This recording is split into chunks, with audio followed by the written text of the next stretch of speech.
മെയിനായിട്ട് നമ്മൾ ചെയ്യേണ്ട കാര്യങ്ങൾ വന്നാൽ അപ്പോൾ ഒരുപാട് പേര് കോഴ്സുകളൊക്കെ ചെയ്തിട്ടുണ്ട്, പഠിച്ചു കഴിഞ്ഞു. പക്ഷെ എനിക്ക് വരുന്നത് അവിടെ പ്രാക്ടീസിന് സ്പേസ് ഉണ്ടോ എന്നുള്ളതാണ്. നമ്മളങ്ങനെ നമ്മുടെ ക്ലയൻസ് നല്ല രീതിയിൽ വരുന്നത് കൊണ്ട് നമുക്കങ്ങനെ എക്സ്പീരിയൻസ് പ്രാക്ടിക്കൽ സെക്ഷൻ കൊടുക്കാൻ പറ്റില്ല. പക്ഷെ നമുക്ക് പ്രിലിമിനറി കോഴ്സ്, അതായത് നിങ്ങൾക്ക് ഇൻറ്റേൺഷിപ്പ് ചെയ്യാനായിട്ട് പ്രിലിമിനറി നമുക്ക് അപ്ഡേറ്റ് ചെയ്യാൻ പറ്റും.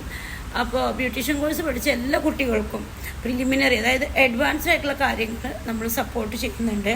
അതുപോലെ തന്നെ skin, hair, makeup, completely beautician course preliminary. പിന്നെ എനിക്ക് തോന്നുന്നു വിദേശത്തൊക്കെ ഇപ്പോൾ ഒരുപാട് വേക്കൻസീസ് ഉണ്ട്. കാരണം ഇതിന് പ്രാക്ടിക്കൽ ഭയങ്കര ഇമ്പോർട്ടൻസ് ആണ്. അപ്പോൾ മിനിമം നമ്മളൊരു 30 പേർക്കാണ് ഫസ്റ്റ് ബാച്ച് നമ്മളിപ്പോൾ പറഞ്ഞിട്ടുള്ളത്. ഒരുപാട് പേര് ഇപ്പോൾ എറണാകുളമൊക്കെ ആയതുകൊണ്ട് ഹോസ്റ്റൽ ഫെസിലിറ്റീസും കാര്യങ്ങളൊക്കെ നമ്മൾ പ്രൊവൈഡ് ചെയ്യുന്നതുകൊണ്ട് ഒത്തിരി പേര് എൻക്വയറി ഉണ്ട്. പക്ഷേ റൂൾസ് ആൻഡ് റെഗുലേഷൻസ് ഒക്കെ ഭയങ്കര സ്ട്രിക്റ്റ് ആയിരിക്കും. കാരണം സ്റ്റേയും കാര്യങ്ങളൊക്കെ ഓൺ റിസ്കിലാണെങ്കിൽ പോലും നമ്മൾ നല്ല പ്ലേസ് ആയിരിക്കും സജസ്റ്റ് ചെയ്യുന്നത്.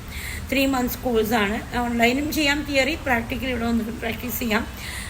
ഓൺലൈനിലൂടെയും പ്രാക്ടിക്കൽ നമുക്ക് ചെയ്യാവുന്നതാണ്.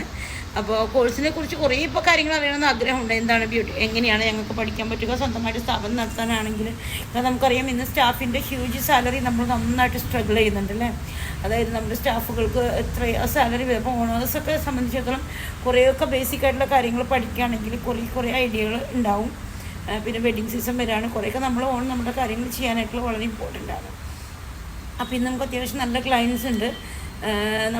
നമ്മൾ തന്നെയാണ് കൂടുതൽ കാര്യങ്ങൾ നമ്മുടെ സ്ഥാപനങ്ങളിൽ ചെയ്യുന്നത്. അതുകൊണ്ട് തന്നെ നമുക്ക് നമ്മുടെ കസ്റ്റമർ സൈഡിൽ നിന്ന് അങ്ങനെ ബാഡ് റിവ്യൂസും കാര്യങ്ങളൊന്നും അധികം വരാറില്ല. പിന്നെ വെഡിങ് മേക്കപ്പ് ആണെങ്കിലും നമ്മളെല്ലാ കാര്യങ്ങളും ഭയങ്കര പ്രാക്ടിക്കൽ ട്രയൽ എടുത്ത് കസ്റ്റമേഴ്സിന് ഏതാണോ വേണ്ടത്. കാരണം മാജിക്കാണ് ബ്രൈഡൽ മേക്കപ്പ് എന്ന് പറയുമ്പോൾ എപ്പോഴും എൻ്റെ കയ്യിൽ അതൊരു മാജിക്കാണ്. ശരിക്കും കുട്ടികൾക്ക് എന്താണോ വേണ്ടത് അത് നോക്കി അവർ ഇഷ്ടമനുസരിച്ചിട്ട് ഏറ്റവും ബെസ്റ്റായിട്ട് തന്നെയാണ് നമ്മൾ ചെയ്യാൻ ശ്രമിക്കാറ്. പിന്നെ കുറേ ഫോട്ടോ എടുക്കുക, വീഡിയോ എടുക്കുക, റീൽസ് എടുക്കുന്നതൊന്നും നമുക്ക് സമയം കിട്ടാറില്ല. പിന്നെ അങ്ങനത്തെ ഒരു ഇതില്ലായിരുന്നു. നമുക്ക് already coat plus mouth to mouth ഒരുപാട് ബ്രൈഡ്സ് ഉണ്ട്. എന്നാലും കുറേ പേരൊക്കെ ചോദിക്കുമ്പോൾ പേഴ്സണലി നമ്മൾ ബ്രൈഡ്സിനൊക്കെ ഫോട്ടോസ് എല്ലാം ഷെയർ ചെയ്തിട്ടാണ് ബ്രൈഡൽ മേക്കപ്പ് ബുക്കിംഗ് എടുക്കുന്നത്. പിന്നെ നമ്മുടെ പേരിൽ പിന്നെ അങ്ങനെ അധികം റെഫറൻസ് ഇല്ല, ഡേറ്റ് അവൈലബിൾ ആണെന്ന് മാത്രമാണ് എല്ലാവരും ചോദിക്കാറുള്ളത്. അപ്പോൾ എന്തായാലും വെഡ്ഡിങ് സീസൺ സ്റ്റാർട്ട് ചെയ്യണം, ബ്രൈഡ് ടു ബി കാര്യങ്ങളൊക്കെ സ്റ്റാർട്ട് ചെയ്യുകയാണ്. അപ്പോൾ എങ്ങനെയാണ് ഏതാണെന്നൊക്കെ അറിയാനായിട്ട് നിങ്ങൾക്ക് എന്നെ വിളിക്കാം. കൺസൾട്ടേഷൻ.